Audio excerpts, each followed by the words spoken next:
everybody, Phil here for AndroidCentral.com with the Galaxy S3 and the Galaxy S3. So this thing, we're going to walk you through the whole thing here in a second, but it's thin, it's big, it's 4.8 inches, gone up yet again. It's fast, it's sleek, it's blue and white, by the way, if you haven't seen. It's the same white and blue that you've seen in the promos leading up to this.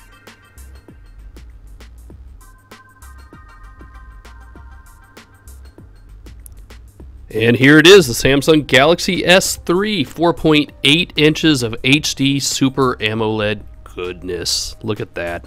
So, in a nutshell, it feels really nice in the hand. It's really fast. The display is not quite as good as what we're seeing on the Super LCD 2 on the HTC One X, but it's really not bad at all.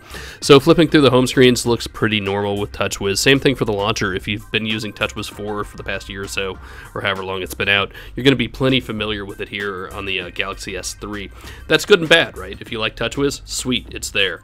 Same thing for a lot of the apps you see. Now look, there's Flipboard. We'll talk about more of that in another video here. But look at that, we have a menu button, and so you can do traditional menu type things, including in the launcher, and that's nice. I like that. So pull down the notification bar. Look, Samsung has definitely customized this. Nobody else has really done that yet in Ice Cream Sandwich. That's good to see. I like having all the settings toggles up there. Notifications work as they should. You can swipe them away, get rid of them. So that's pretty standard. See, the settings button there is kind of hidden, kind of tucked away. So if you're not looking for it, that could be a little tough. As long as we're in the settings, let's go look at About Device, and there you go. Android 4.0.4, that's going to make you guys who have to have the very latest version nice and happy, including Google, I guess. Let's see, storage, as long as we're here. So this is, I believe, the 32 gigabyte version that we looked at, though Samsung has said you will see different storage versions out there. So 16, 32, 64 will not be surprising depending on what you buy, where you buy it. Especially in the States, we'll see different versions, so that just happens. We also have power settings. So if you want to customize that, you can do it on the device itself without a third-party option. It has all these Samsung Motion things, so you pick up the phone, put it down to mute it, and all that stuff. We've seen a lot of these before, and they have returned again. So if you enjoy them, you can enjoy them on the Samsung Galaxy S3, which is cool. Let's see what other options we have. Sound, they actually have all these really cool sounds on the device, especially when you're see the touch sounds setting there. So when you touch the lock screen, it sounds like a little drop of water. Here, we'll do it right now. You can't actually hear it, but you see, you get the effect that you're putting your finger on a little pool of water. It's very cool, and you get these little droplet sounds as it happens. Very, very nice little touch from Samsung there. Let's put the Pebble Blue version up next to it here. I love this blue version. It is just, it's very, very beautiful. Very nice. But, you know, for all intents and purposes, they are exactly the same phone. Just one has a blue plastic cover and one is white. They will scratch. They are plastic or polycarbonate or whatever, and it's glossy. I tell you, I think I like the glossy finish over some other phones that we've seen lately. Really has a nice shine to it, but you can see scratches.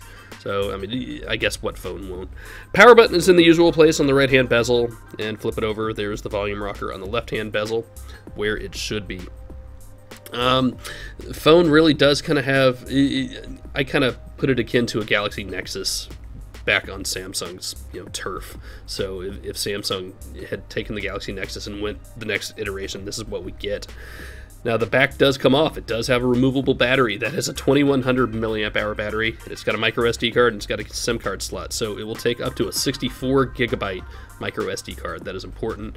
And it's nice to have a removable battery again. I know how much I've trumpeted battery life on other phones lately, but it's nice to have. There's the battery door cover. I know some of you guys worry about it being flimsy, but whatever. It stays on the phone the way it should be. So there's the home button and the menu button and the back button down on the bottom. Now if you hold down the home button, you get multitasking. Remember, there is no multitasking button, so that's how you get to it. And you swipe left and right to get rid of the apps, to actually close the app. And I know you guys like the big previews like that. So it's nice to see that Samsung kind of left that alone. I do like that. Here's the app drawer again. Kind of not a whole lot going on that you wouldn't expect. It's TouchWiz, it's Ice Cream Sandwich, and if you like it, cool. If you don't, you know, you're just going to have to be used to it. Here's a look at the widgets. So they've kept that kind of stock Ice Cream Sandwich as well, and you just hold them down to put them on a home screen. So really, I mean, this is a very quick look, I know, but it's really just kind of stock Ice Cream Sandwich with TouchWiz, and we've seen it a million times. It's just updated a little bit further, which, you know, isn't to say that's a bad thing, but maybe it's time for something new. We'll see. What do you think? There you go. A quick look at the Samsung Galaxy S3.